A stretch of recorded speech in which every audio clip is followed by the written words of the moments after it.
let's start off the session 5 and 1, which is the genetic architecture.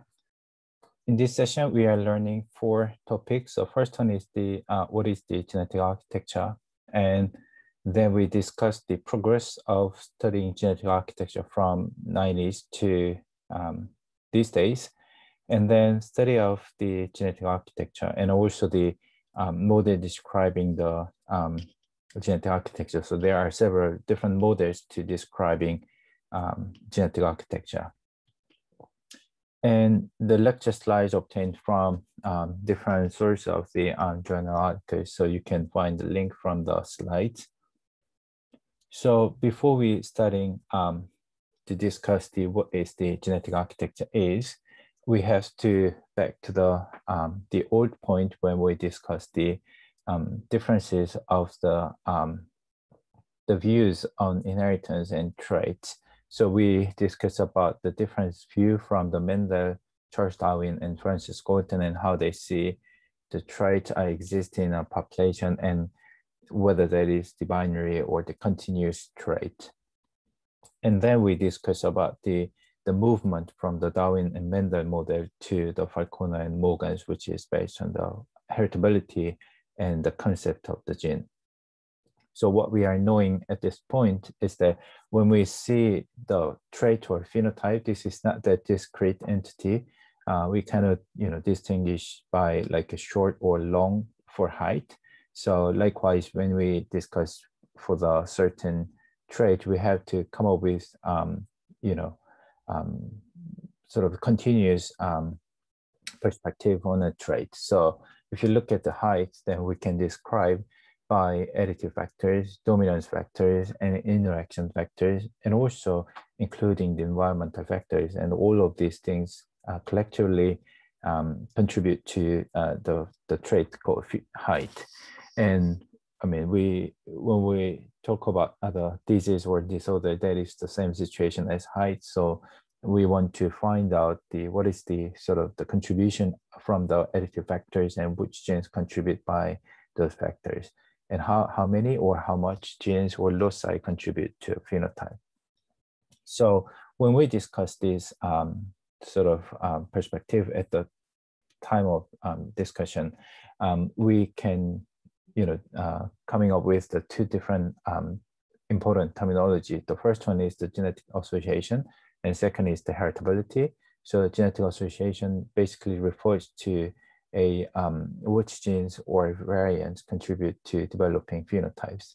And heritability is how much genetic factors basically explain the phenotypic variance.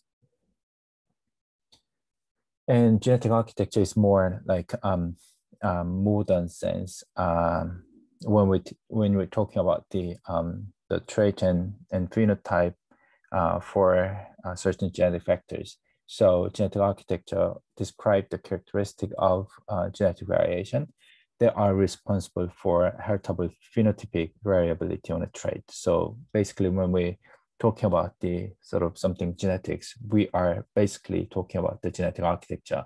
And this is, I'd say, the core terminology in a modern genetics, because this is comprehensively including all the important concepts related to the phenotypic variance. So when we say I'm studying height, then that's basically meaning that we want to know about the genetic architecture of height. And when we're talking about the type diabetes, so if you're researching that, then we're basically talking about the genetic architecture of type diabetes. And likewise, when we're talking about, I'm studying depression, and there is also the genetic architecture of the depression. So the terminology genetic architecture in human population studies basically trying to study the characteristic of the variation that are responsible for broad sense phenotypic heritability. So if you think about the heritability, we can distinguish in 2 different categories. So first one is the broad sense heritability, and second is the narrow sense heritability. So the broad sense heritability basically including the additive factors, environmental factors, interactions, and dominance, right? So the narrow sense heritability compared to broad sense that has the only additive factors in it, right?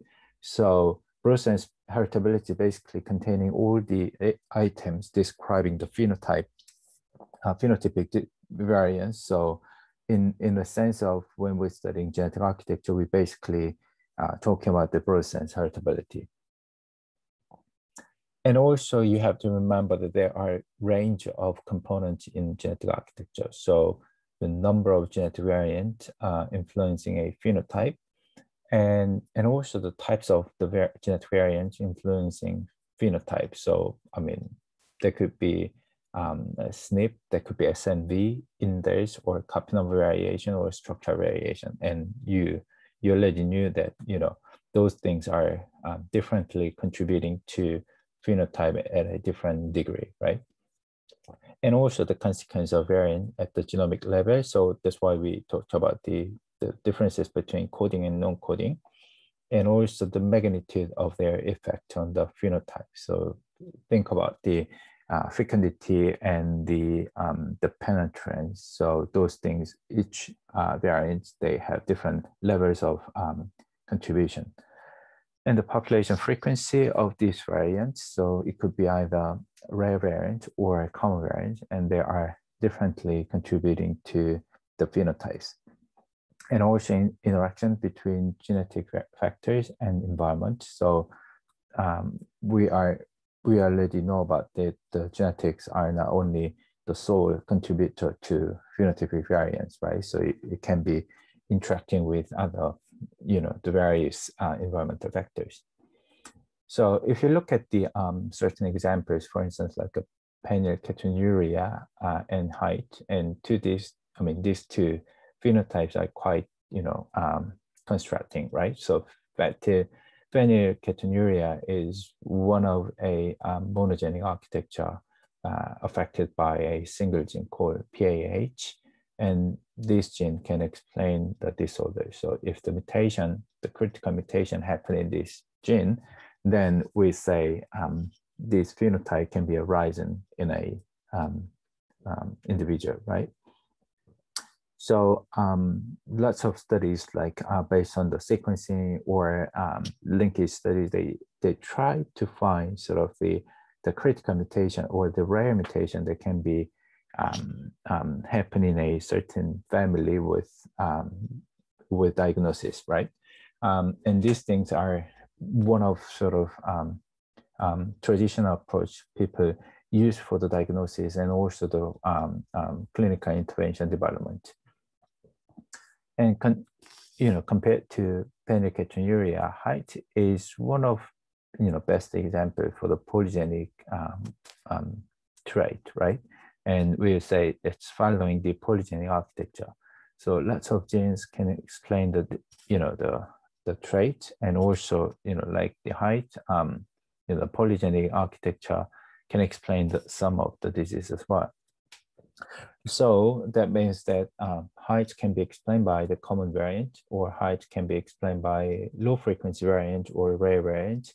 Also, the height can be explained by super ultra rare variants, and they are explaining different levels of the contribution to the height, right? So like height, if you see other types of the variants following the polygenic architecture, that also get some different compartments contributing to the same disorder.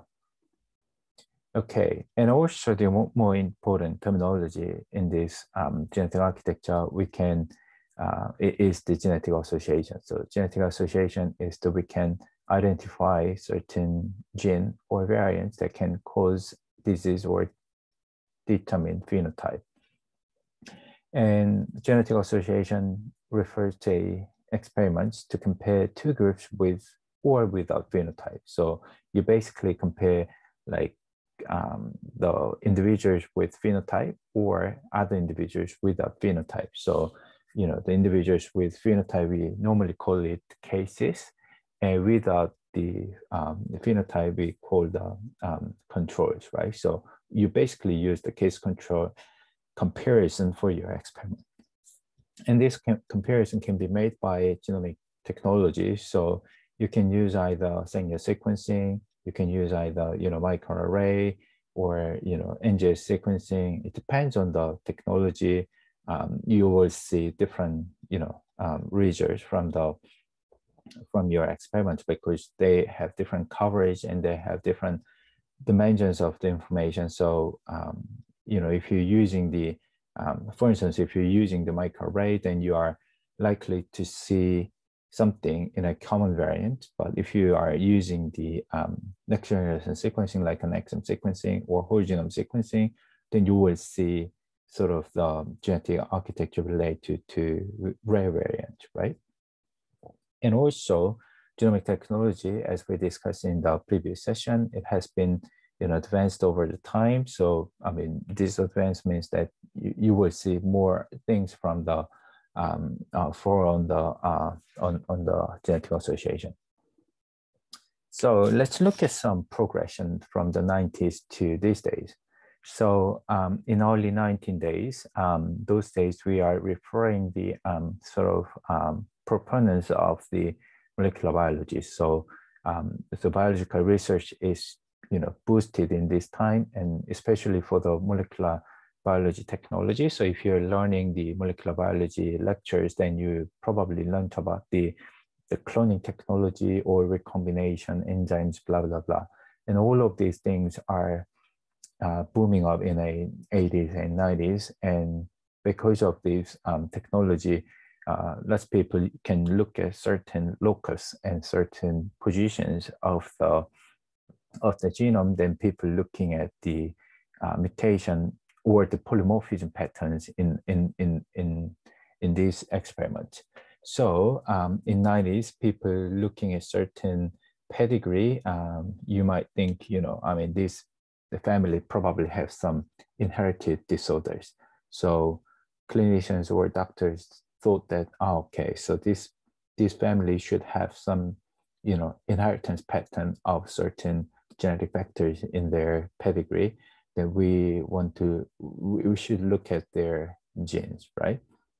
So they pick out one or two genes and screening those genes by Sanger sequencing, and they looking at sort of the segregation patterns of the mutations or polymorphism within the family, and they trying to estimate how significant those segregation can be happening in a family. So they developing certain technology called the linkage analysis, and they try to find out the association of certain locus segregate in a family, right?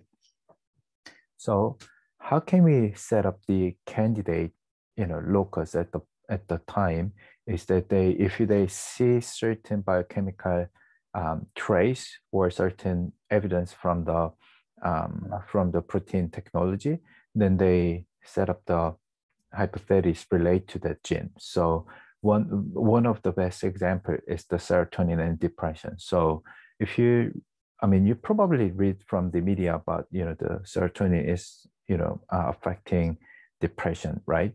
And this serotonin hypothesis is actually coming from the 1950s, and people see the different levels of serotonin in a patient with the depression, right? And then people try to look at their the serotonin receptor in our genome, and they found something. And they knew about the serotonin receptor gene. So serotonin receptor genes is basically taking the serotonin and delivers to other parts in the brain. And those serotonin receptor genes, people try to find the mutation within this gene, and they link these polymorphism patterns in these genes to the depression patient and family. And they found some polymorphism patterns, which is the mutation patterns in the family. And they after that, they're making the knockout mice for the serotonin receptor genes, and they try to find sort of the molecular patterns of the depression within the animal models. And this is sort of the very traditional candidate gene study at the early study time. But then the problem is there was an absence of the method to quantify the risk of candidate gene. So we kind of compare how much those variants or polymorphism or gene can be contributing to the phenotype or the disease. So that is the one problem. And the other one is the single gene for the testing. So you can only look at one gene or one polymorphism at a time. So there is no way we see, 10,000s of the genes in our genome or millions of polymorphism in our genome. So there was no technology. And, as we learned from the Sanger sequencing, it was quite slow laboratories and also the ascertainment bias. So, you set the hypothesis for the certain receptor for the depression, but what if that is the wrong hypothesis at the initial stage? And that is the problem. And that actually turns out to be a wrong hypothesis for the depression and serotonin. So likewise, we having a problem in a setting good hypothesis at the time, and lots of the studies at the 90s using the traditional candidate gene studies or linkage method was not replicated, right? So was not replicated means that it's not seen correct in the next study, right? So you found something in an initial study, but in the next study, it didn't turn out to be true, right? It actually the incorrect result compared to the first one, right? So in other words, we can say low reproducibility, right? So you cannot reproduce, you cannot see the same result as the first time. So that is the big issue in early days. Anyway, after 10 years, people developed the new technology called microarray, which is like chip technology as we learned in a previous session. And we used the predefined polymorphism and used in a large scale studies. But more important thing is because of these microarray studies, we are basically studying a new methodology, which is the genome-wide association study, shortly GWAS. And why GWAS matter in a genetics history? The reason is that we are not relying on the hypothesis from this study. So we are basically taking all the possible hypotheses to the experiment. So you're not setting the, ascertained hypothesis for your experiment. You're basically looking at all of the locus in the genome, and you're trying to find the association of the loci with the trait or disorder, right? So it can ensure the reproducibility of your study, and also looking at all of the genome for your testing.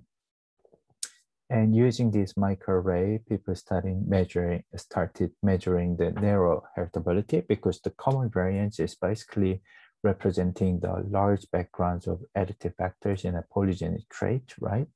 And also those things, we can see how much the genetic factors contribute to certain trait, right? So measuring heritability is something, the critical things in a genetic research.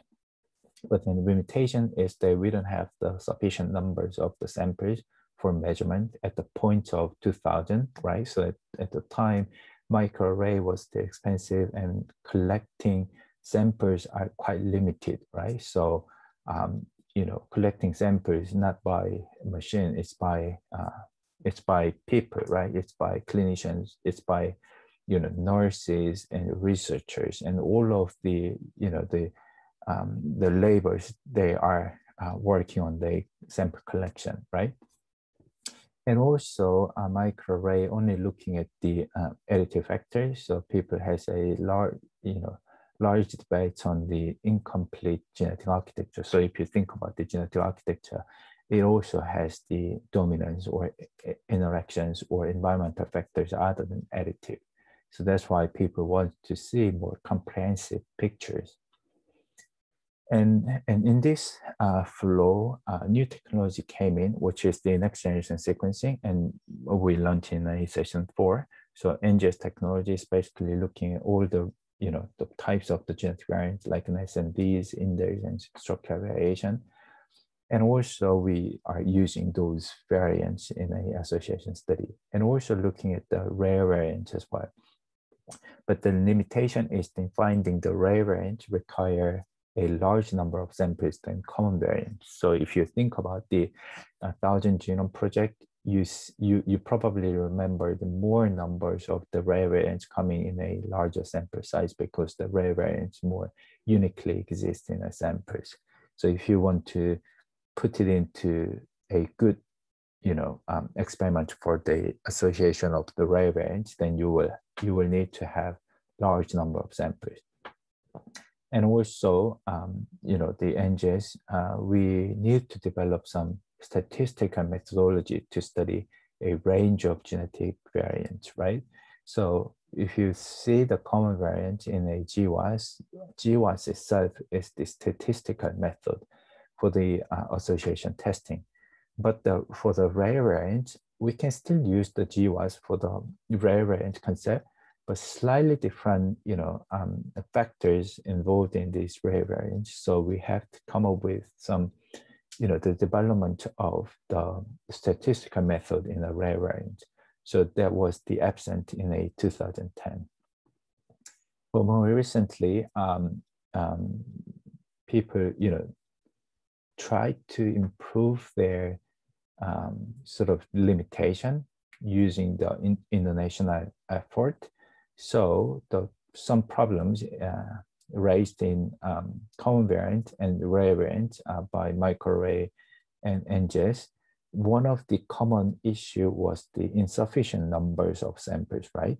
It's not enough samples for the common variant, not enough samples for the rare variants as well. So, sorry.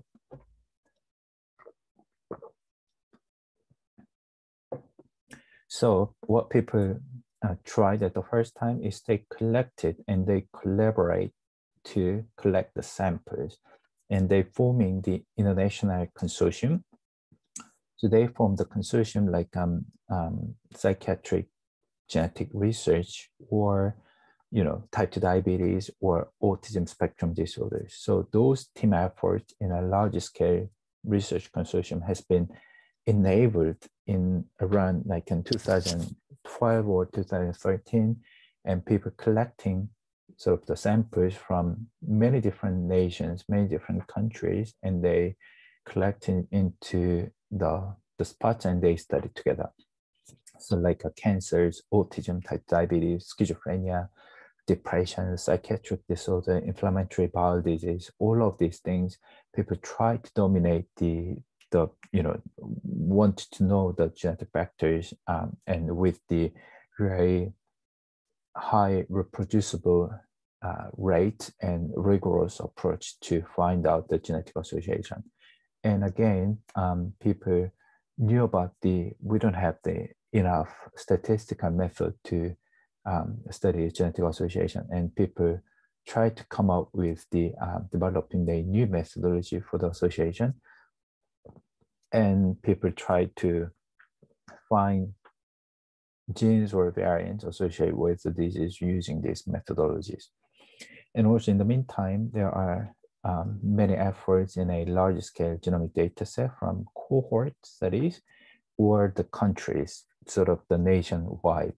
So for instance, like a UK Biobank data set or Danish ISAIC birth cohort, or like, UK Biobank, as I mentioned, UK Biobank, or the many, the biobank from the European countries and US, like all of us, or the Japan or Korea as well. And because of this, the collaborative collection, we are starting to do the heritability measurement for the rare variants as well. One of the examples for the team effort achieved by EXAC and NOMAD projects. So EXAC and NOMAD. So G is the silent sound. So you just say the NOMAD. And this data set from the around like 100,000 exomes and tens of thousands genomes from unrelated individuals from all of the world. So what they found is they aggregate and they harmonize the exome and genome sequencing data set, and they put it into the same place, and they try to make the summary data set available for the wider scientific community. So they try to compute the allele frequency from these large amount of data set, and they try to find out how many coding variants and how many non-coding variants, and what is the rate of the nonsense variant, what is the rate of the missense variant in a certain gene.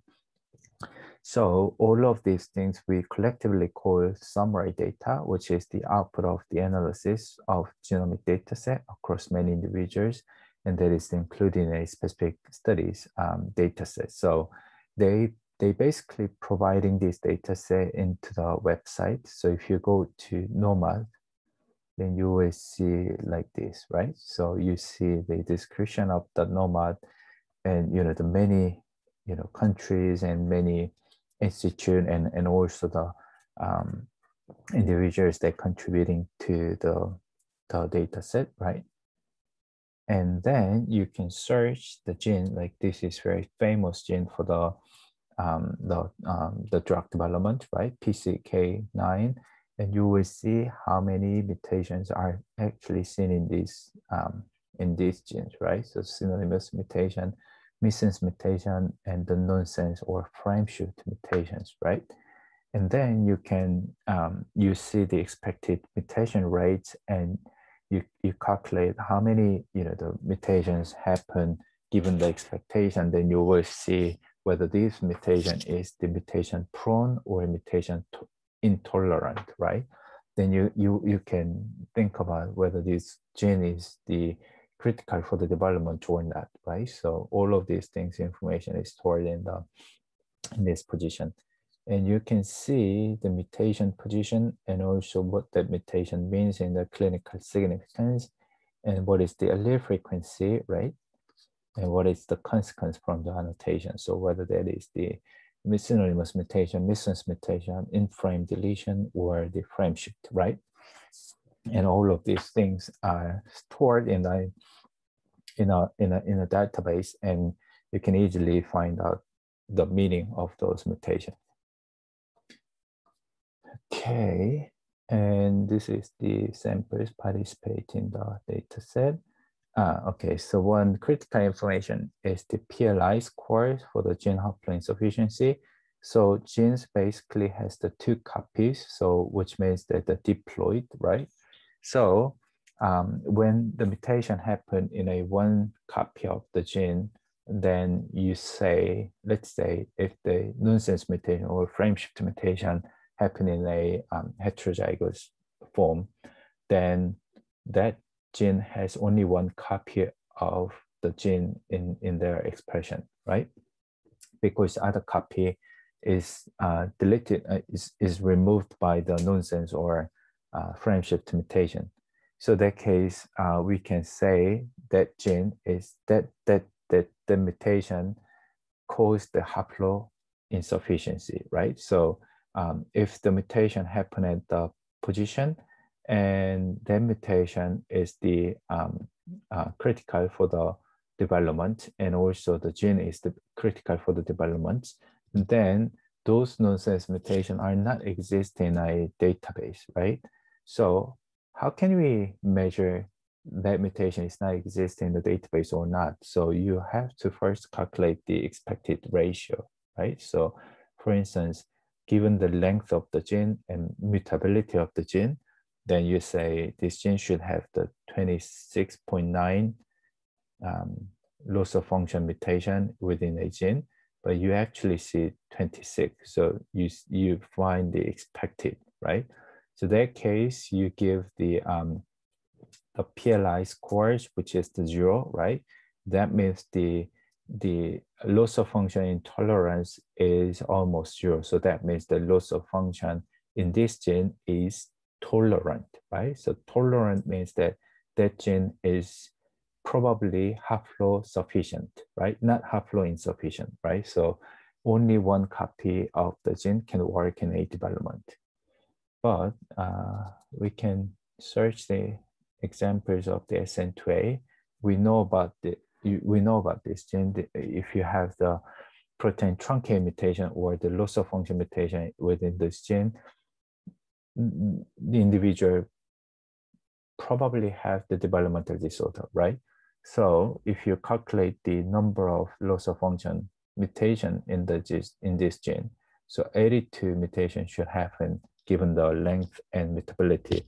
But if you look at the data set, you only find 5 individuals of the mutation is in the gene, and PLI score is 1. So 1 is the max in the scale.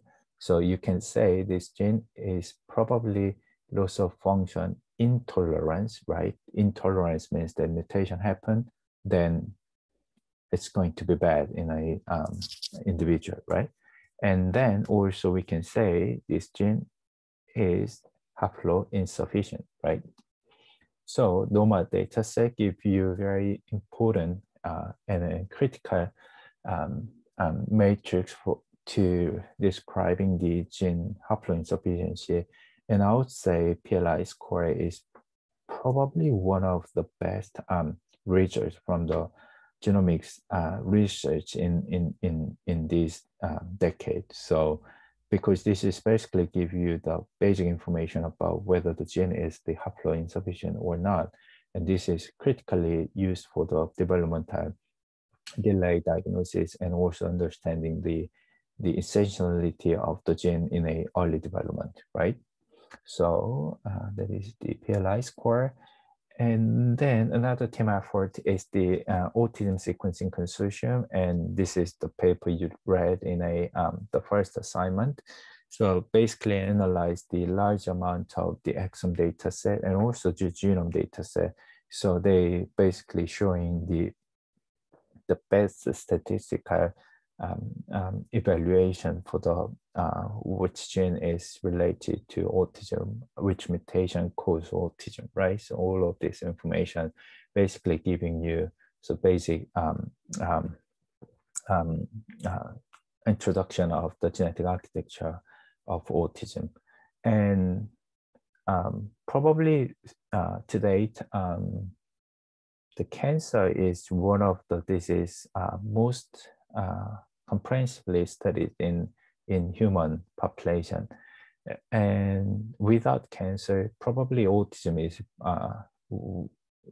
one, I mean, the most or the second most studied disease in our population. So, and also lots of genetic perspective coming from the autism studies as well. So, I mean, you will find sort of, you know, large-scale genomic research like an autism or cancers in near future, and you probably, you know, one of the people participating in this study as well. So, I mean, if you're really interested in a clinical genomics, then you can follow up some of the large-scale examples of the genetic association studies.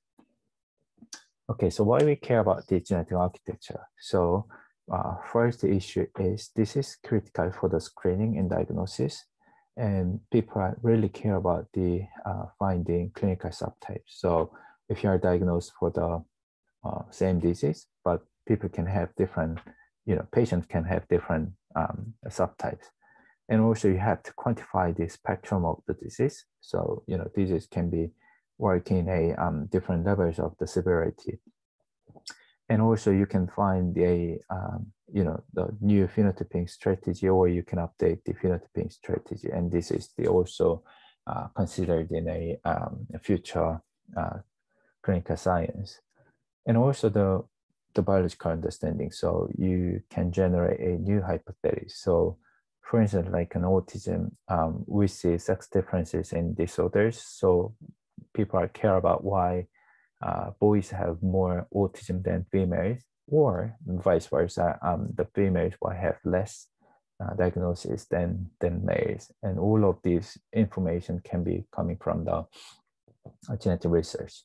And also the non-coding genome is less constrained than coding genome. And all of these new biological hypotheses coming from the genomic research. And also this is critical for the drug development. So, you see lots of examples like on cholesterol-related cardiovascular issues or cystic fibrosis or very recent advances in a cancer treatment, which is the KRAS G12H mutation, G12D mutation something, G12S mutation. But anyway, there is a recurrent mutation in KRAS in a cancer patient, and there was no treatment for these patients at the first time, but Amgen developed a very good drug for these mutations, and the efficacy was quite great, and yeah, that was the one way why we care about the genetic research in the cancer development and also the medicine improvement. And also more recently, lots of countries, they trying to find out the protein truncate mutation in a genome studies, and those the National Biobank data set is absorbed. I mean, it's absorbed by the large scale pharmaceutical companies like Regeneron or Amgen or Pfizer, because they want to develop the drugs out of this population data set. So that means that the large scale genomic information is already implemented in the drug development and industry, and people want to see lots of different part of the genetic architecture in a development. Another example is in a type diabetes. So if you think about the type diabetes, you probably learned about the type 1 diabetes versus type 2 diabetes, depends on the genotypes and gene, but it actually less vague boundary become between the type 1 and type 2 in these days, because even in the type 2 diabetes we see range of spectrums of phenotypes, and also the different the genetic causes for the the genes and variants, and also the frequency as well. So those things also one of the examples we see different genetic architecture in the same gene. And also autism as well. So if you look at the autism patients, you can explain different part of the genetic cause for each individual. So some autism patients, they are affected by structural variants, but others can be affected by de novo SNVs. Others can be affected by the missense variant, or others affected by additively, right? So all of these things are quite differently explained in a patient. So why we care about the genetic architecture, because we want to see different possible scenarios for the same disease. And evaluate when we're talking about the genetic architecture of certain disease, we have been evolved the terminology to explain each disease. So very early days, we only can explain the disease by monogenic model, but after that, people, talking about the oligogenic model, because the monogenic model cannot explain everything. So one of the examples is the Fragile X. So a Fragile X and ataxia. So Fragile X is first developed by Julian Bell in UK. It actually named by other male scientists at the time, but it is actually first developed by Julian Bell at the first time. And what she found at the time was that she saw the spectrums of certain phenotypes within a ataxia patient, and the different phenotypic severity across siblings in a ataxia family. And she tried to explain the situation as a probably there a single gene to explain the disease as monogenic, but there are several genes to alter the phenotype in our patient. So that those several genes can be work as a modifiers, and that's why it can make some spectrum within the disease. So that was the early explanation of why we see the differences of the phenotypes in a same disorders, right? But then is more articulated by polygenic model, and which is more realistic model in these days, right? And polygenic model is basically many genes can impact on a single phenotype. And then more recently, people talking about the omnigenic model, which is basically similar to polygenic model, but some of the genes or loci are more contributing to the phenotype because those genes or the loci is explaining the genes are related to tissue development or cell development, right? So if you think about the type diabetes, then the genes or the loci should be interacting with the insulin takers or lipid process or glucose intake or something. So that's that can explain the metabolic patterns in type 2 diabetes, because we know about the metabolic is the one of the primary place for the type 2 diabetes development, right? So the genes, or the omnigenic model is explaining like a polygenic model, so many genes can explain on a type 2 diabetes, but some of the important key pathways or key, the genes can explain the disease. So that is the differences between the polygenic and omnigenic. So why we care about the omnigenic, especially in these days, because it's because of the development of the sequencing technology. So at the first time, we can only do few types of sequencing, like we only find the mutation or we measuring the gene expression from the tissues. But surprisingly, in these days, people can find expression of the genes in a certain cell, right? So if you open up your brain, if you open up your prefrontal cortex, then we know about the prefrontal cortex. This is the place for the cognition and high-level functions, right? But this cortex has several layers, which is has several, the very sophisticated architecture, and each layer has different types of cells. So some cells are neurons, some cells are, the layer, 2 neurons, layer 5 neurons, or inhibitory neurons, excitatory neurons, or some cells are not neurons, they are glia. So some cells are astrocytes, some cells are microglia. So if you're looking at prefrontal cortex, just one place, it has the wide range of cells within this tissue, right? And if you think about the genome is not working uniformly across cells. It's not working in that sense, right? Genome is actually working dynamically and working in a different fashion in a different cells, right? So we cannot say the gene or the mutation are equally treated across the cells, right? So we have to treat it in a different, weighting, and we have to come up with certain model to explain those, dynamic patterns, right? We specifically call it spatio-temporal patterns. So spatial means that space, so spatial, and the temporal means the timing or the time point, right?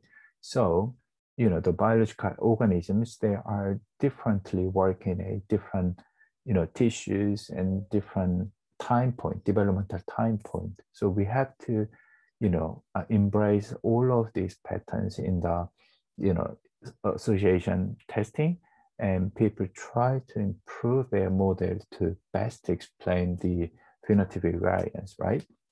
And how we can do this, because we are having a advanced technology called single cell technology. And I mean, I'd say probably quite many students will have this technology in your future because single cell technology is, again, this is one of the best technology we can have in our future, right? So knowing about the single cell technology in these days or not is totally changing your career. And I mean, we're not covering the single cell technology in a genetics class because genetics is normally talking about the mutation.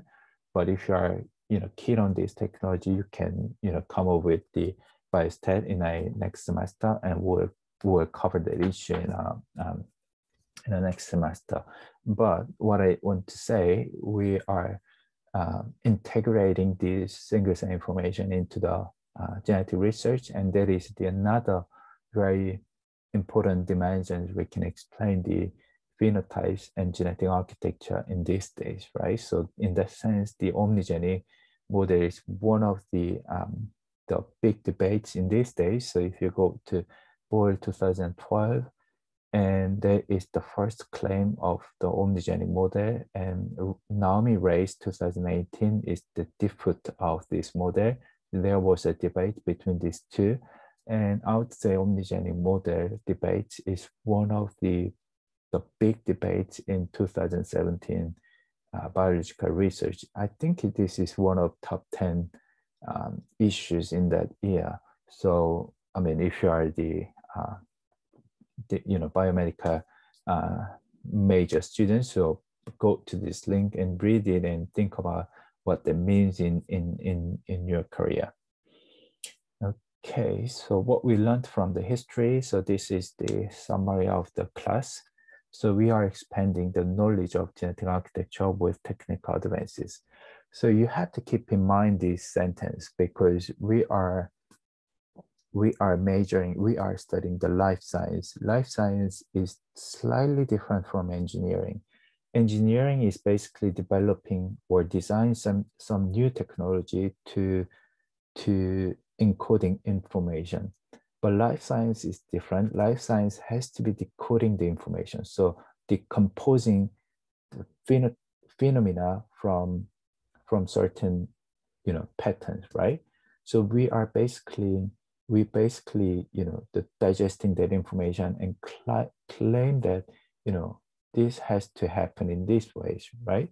So if you want to decoding the information, you have to, you might have the, different conclusion in a different times because you are using the different models, different methodology, and different technologies as well. And especially you in 2021 students, you are living in a time where the technology very quickly developed over the years, right? So that is quite different from my times. I mean, my times also has lots of technical advances compared to previous generation, but your days is different. Like, like we see, iPhone updates or like, the graphic card updates, you see lots of the technology advances in your days, right? So you have to focus on your studies in the the concept of the technology development, not by the disease or not by phenotypes, right? So because we are the major working in a describing the certain patterns in a reduced dimensions, right? So reduced dimension means that you refine the situation and then you try to find mechanisms out of those patterns, right? So for this process, you have to understand, you have to very well understand about the technological details, and that will, boost up your careers in your days. And also the more important things, other than technological development, there is a methodology development, which is the measurement of the genetic association or genetic contributions, and also models, right? So the different models like monogenic, polygenic, oligogenic, and omnigenic, right?